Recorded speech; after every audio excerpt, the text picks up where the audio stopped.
বন্ধুরা, তোমরা কেমন আছো? আশা করছি তোমরা খুব ভালো আছো। তো আজকে আমি ভিডিওটা আর কি করছি আমাদের মায়ের মন্দির থেকে, জাগ্রত মায়ের মন্দির থেকে, মা রতনমালার মন্দির আর কি এটা। আর আজকে হচ্ছে এটা মায়ের প্রাণ প্রতিষ্ঠা হয়েছিল জানুয়ারি মাসের 25 তারিখে। তো আমি তো আর ছাড়তে পারিনি, আর এই জন্য আজকে আর কি 27 তারিখে আমি ছাড়ছি। আর এটা মায়ের মন্দির, খুব সুন্দর ফুল দিয়ে এবং লাইটিং দিয়ে কাজ হয়েছে। তো এটা মানে সন্ধে হলে বোঝা যেত লাইটিংয়ের কাজটা কত সুন্দর হয়েছে। আর এখানে আমাদের ভোগ বিতরণ হচ্ছিল, মায়ের এইদিকে একটা আর কি দেওয়া হচ্ছিলো, আর ওইদিকে এক জায়গায় দেওয়া হচ্ছে, মানে দুদিকে আর কি দেওয়া হচ্ছিলো। আর ওখানে যে একটা কুণ্ড মতন দেখলে, ওখানে আমাদের মায়ের আর কি পাঠা বলি হয়।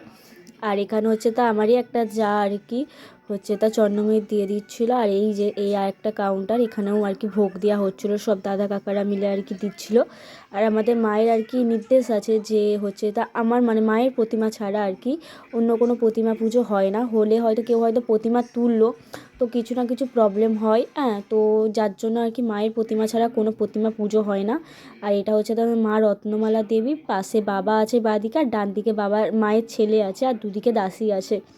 আমাদের মা খুবই জাগ্রত, মা রত্নমালা দেবী। আর আমাদের এখানে একটা নাম আছে, বিখ্যাত ঝাপ হয় মা রত্নমালা দেবী। আর এটা হচ্ছে মায়ের পুকুর, আমরা প্রত্যেক বছর চান করতে আসি, শুধু প্রত্যেক বছর আমরা প্রায়ই চান করি আর কি। আর এটা হচ্ছে তো হোমকুণ্ডে হোম হচ্ছিলো আর কি মায়ের। আর মা খুবই জাগ্রত।